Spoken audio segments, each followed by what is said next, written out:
What's up guys and welcome. You are watching Physique Fitness. Let's start this video with a recent update from GoodVito. There was a lot of hype and anticipation around his men's open pro bodybuilding debut, but sadly that did not happen, for whatever reason, and he still hasn't announced what his future plans are after that. He is just training and trying to get better. And here is the thing. No one really thought that he had the guts to beat a top athlete like Nathan Diesha or even Regan Grimes at Flex Pro Weekend Italy, which was supposed to be his debut show. Nathan has been as high as top 7 and top 8 in the world a few years back, so it is a whole new world when you stand next to the pros. However, there is no doubt that GoodVito is a special talent. We all know his quads are just nuts, his legs are huge, and the overall X-frame that he is able to create with those huge and thick lats and kind of a small waist, that is extremely impressive. And judging from his recent update, the work on his back is looking great as well. So why he prepped for so long without even stepping on any bodybuilding stage? That is beyond any logic.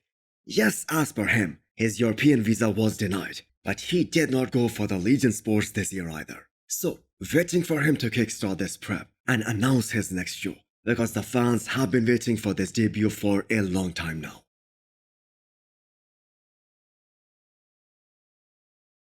This marks the last leg workout of Hunter Labrada.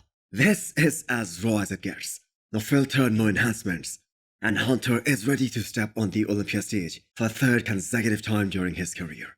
Nobody is really talking about this guy, even though he has showed the bodybuilding world that he is able to make massive improvements, not only in the conditioning aspect of the game, but he was able to improve his back as well, which was considered a very weak shot for him up until this year's Tampa Pro and Texas Pro. Plus, Hunter has been staying in his line. He hasn't been talking that much after Texas Pro this year, so most likely the plan is to let his physique do all the talking. Bodybuilding is a tricky sport. No matter how great anyone looks in all the pictures leading up to any show, one single variable could go wrong, and you're gonna be marked down for that. Hunter has been as high as top 4 in the world, and honestly that 2021 physique, that cannot even compare slightly to what we saw from Hunter at 2 different shows this year. So, are people making a big mistake by counting him out? So what can we expect from Andrew Jacked this year, the man who beat Hunter Labrada at Texas Pro? So Andrew Jacked has killed this prep with his trainer, Chris Lewis aka Psycho Fitness. And people had a lot to say that the training style that Andrew was adopting in the final few weeks leading up to Texas Pro this year, that this training style would not allow him to be at his best. But him and his team proved everyone wrong by bringing an even more improved version compared to what we saw at the Arnold Classic, which was just a few months before Texas Pro. Samson Dada and Andrew Jacked are gonna be the standout guys in that first call-out because of the height and the weight that these guys have. I'm sure a lot of you guys will agree with this. Lots of eyes will be drawn towards Andrew Jacked when he takes the stage this year. I believe he is the real dark horse at this year's Mr. Olympia. A classic physique update up next. Logan Franklin has now confirmed that he isn't done with his season just yet.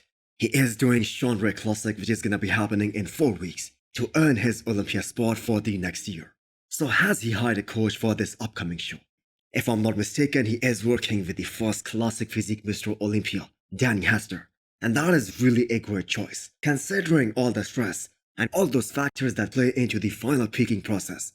And considering the 2 looks we saw from him this year, it was pretty evident that he wasn't at 100% in either of those shows.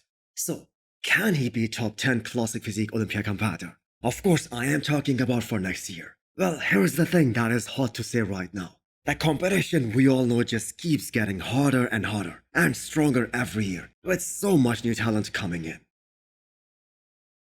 I have another classic physique update for you guys, this time none other than the former champion Breon Ansley. Some people were questioning whether he will be conditioned enough to battle it out with the top guys this year. Well, those fibers speak for themselves. And here is the thing, he has never showed up out of shape in the last 7 years. But this year is kinda special, not just for Breon but all the classic physique fans. Because we will finally be able to witness something different this year because of the increase in the weight cap. As much as we were excited to see him do the 212 division this year, things would have been a lot more difficult for him in that division. He is a classic physique veteran, and if everything goes according to the plan, This will be the best physique of Breon Ansley to ever step on classic physique stage. So hit the thumbs up button if you liked the video and smash the subscribe button if you wanna come back for more. Thanks for watching.